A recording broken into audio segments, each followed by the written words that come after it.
ज्या दिवशी गोळीबार केला त्याच दिवशी पंढरी शेट यांचा जीव गेला।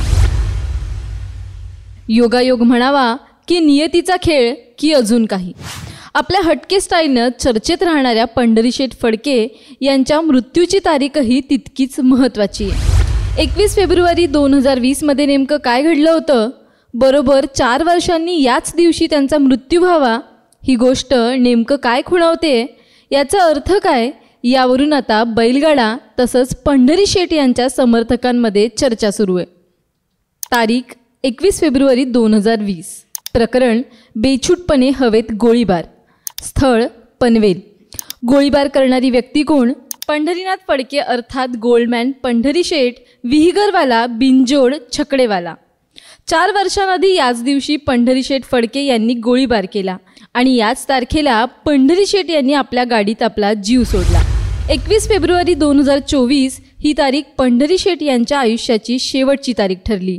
बैलगाडा प्रेमींसाठी हा जणू काळा दिवसच। पंढरी शेट फडके आणि बैलगाडा शर्यत हे तर एक समीकरणच।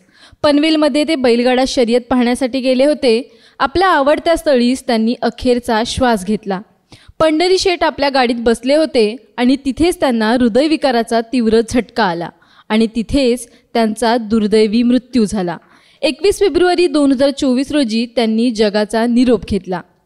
याच तारखेचा पंढरी शेट फडके यांचा एक किस्सा सध्या चर्चेत आहे। स्थळ होतं विहिगर मैदान। पंढरी शेट फडके विहिगरवाला बिनजोड छकडेवाला हे गाणं सुरू झालं आणि पंढरी शेट फडके यांची मैदानात एंट्री झाली। एंट्री करताच त्यांनी हवेत गोळीबार सुरू केला। तब्बल हवेत 4 राऊंड फायर केले। समर्थकांनी फडकेंवर पैशांची उधळण केली। यावेळी फडकेंसोबत 40 ते 50 समर्थक मैदानात आले। त्यांच्या ताब्यातील ऑडी गाडी मैदानात पाठवून येत होती। या घटनेचा व्हिडिओ सोशल मीडियावर चांगलाच व्हायरल झाला। खारघर पोलिसांनी तात्काळ दखल घेत फडकेंना ताब्यात घेतलं आणि त्यांच्यावर गुन्हा दाखल केला। यावेळी फडके भाजपत सक्रिय होते। पंढरीनाथ फडके हे पूर्वी शेकापचे नेते होते। मध्यंतरी त्यांच्यावर खुनाचा गुन्हा दाखल झाला। काही काळानं त्यांनी शेकाप सोडून भाजपत प्रवेश केला। पंढरीनाथ फडके हे बैलगाडा शर्यतीमुळे जेवढे चर्चेत होते तेवढेच त्यांच्यावर असलेल्या आरोपांमुळेही चर्चेत असायचे। पनवेल परिसरात त्यांचा दबदबा होता।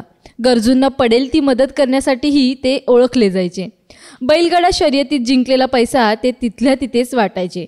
आता त्यांच्या मृत्यूनंतर फडके यांच्या चाहत्यांना मोठा धक्काच बसलाय।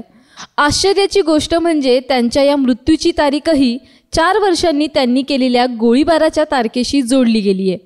याला नियतीचा खेळ म्हणावं की आणखी काही? तुम्हाला काय वाटतं? कमेंट करून नक्की सांगा। ब्युरो रिपोर्ट, साम टीव्ही न्यूज, नवी मुंबई। देश विदेशातील प्रत्येक घडामोडींचे लाईव्ह अपडेट मिळवण्यासाठी आता साम टीव्हीच्या सर्व सोशल मीडिया प्लॅटफॉर्मला लाईक, फॉलो आणि सबस्क्राईब करा। तसंच सर्व नोटिफिकेशनसाठी बेल आयकॉन प्रेस करायला विसरू नका।